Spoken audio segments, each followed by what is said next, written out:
March 10. From Numbers. Chapter 14. Then the whole community began weeping aloud, and they cried all night. Their voices rose in a great chorus of protest against Moses and Aaron. "If only we had died in Egypt, or even here in the wilderness," they complained. "Why is the Lord taking us to this country only to have us die in battle? Our wives and our little ones will be carried off as plunder. Wouldn't it be better for us to return to Egypt?"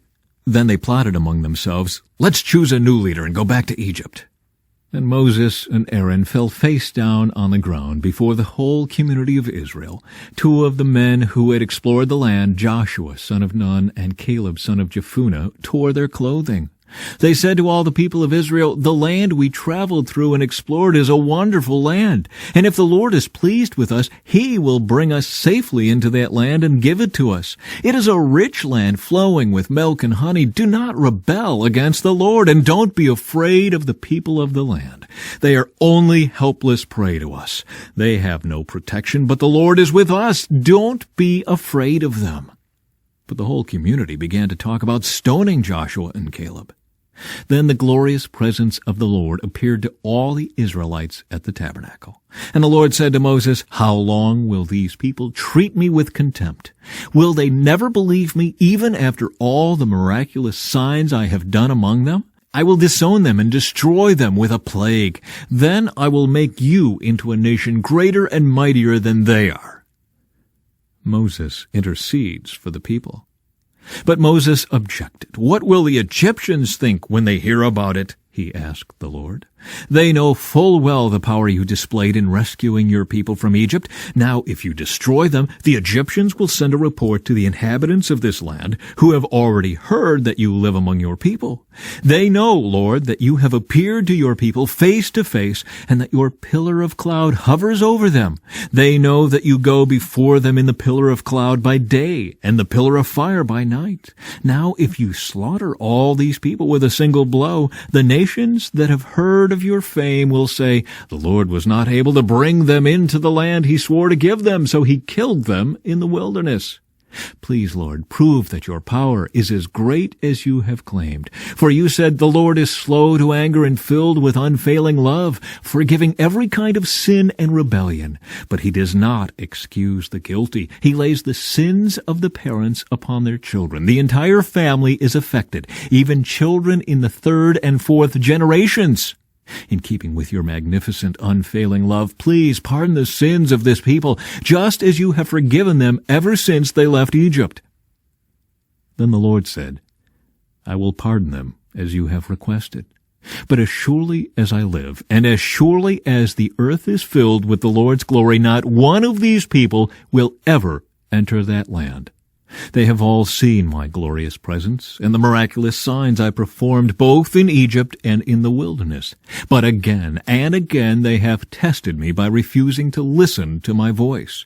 They will never even see the land I swore to give their ancestors. None of those who have treated me with contempt will ever see it.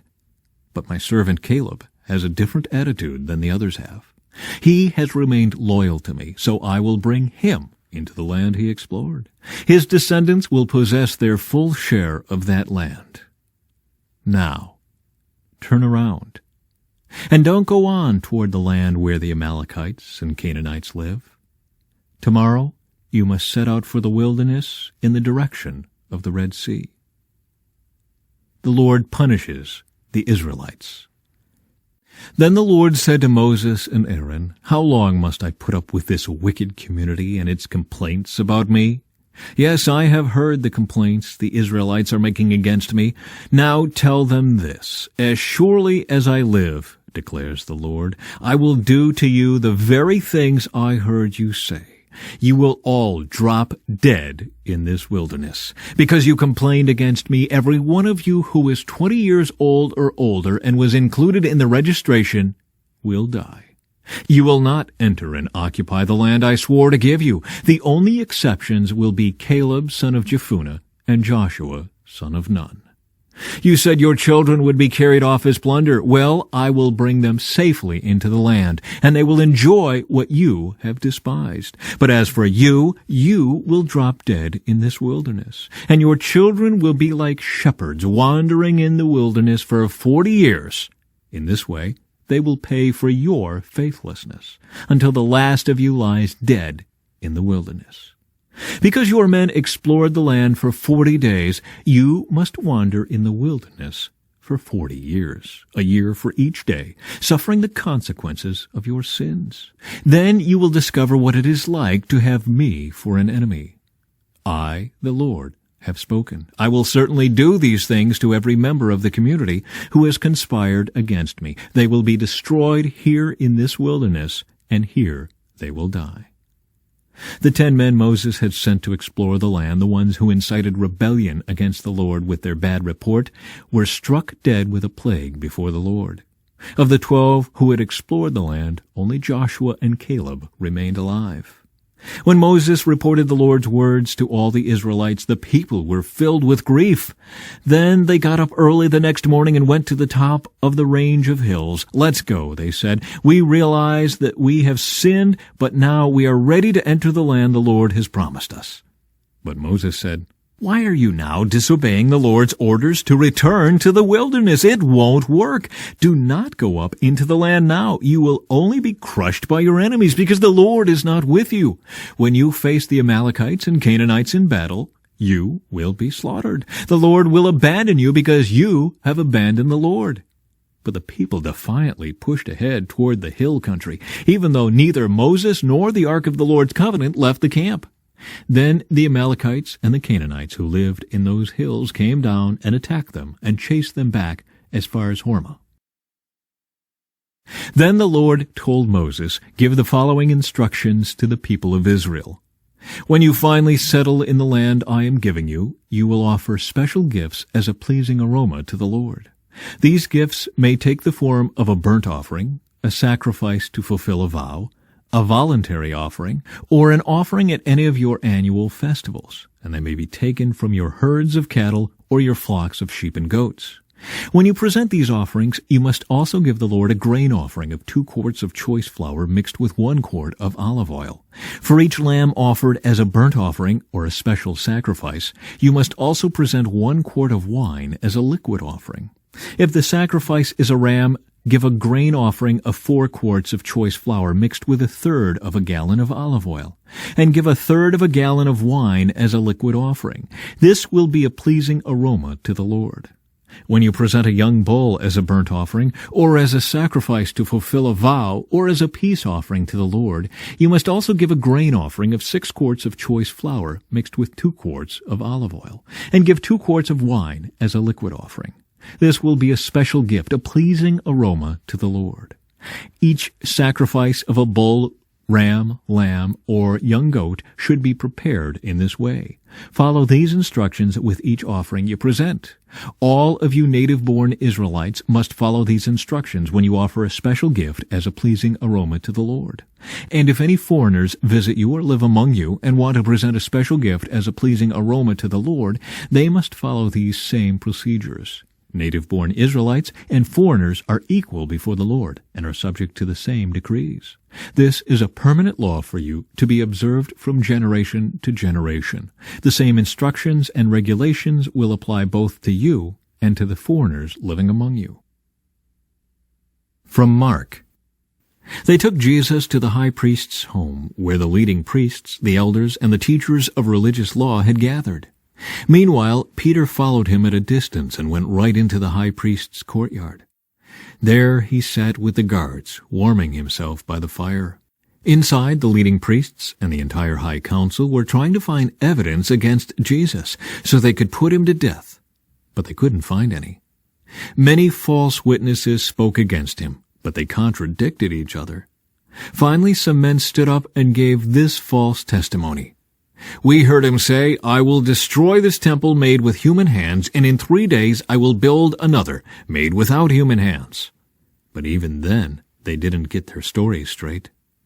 Then the high priest stood up before the others and asked Jesus, "Well, aren't you going to answer these charges?" What do you have to say for yourself?" But Jesus was silent and made no reply. Then the high priest asked him, "Are you the Messiah, the Son of the Blessed One?" Jesus said, "I am. And you will see the Son of Man seated in the place of power at God's right hand, and coming on the clouds of heaven." Then the high priest tore his clothing to show his horror and said, "Why do we need other witnesses? You have all heard his blasphemy. What is your verdict?" "Guilty," they all cried. "He deserves to die." Then some of them began to spit at him, and they blindfolded him and beat him with their fists. "Prophesy to us," they jeered, and the guards slapped him as they took him away. Peter denies Jesus. Meanwhile, Peter was in the courtyard below.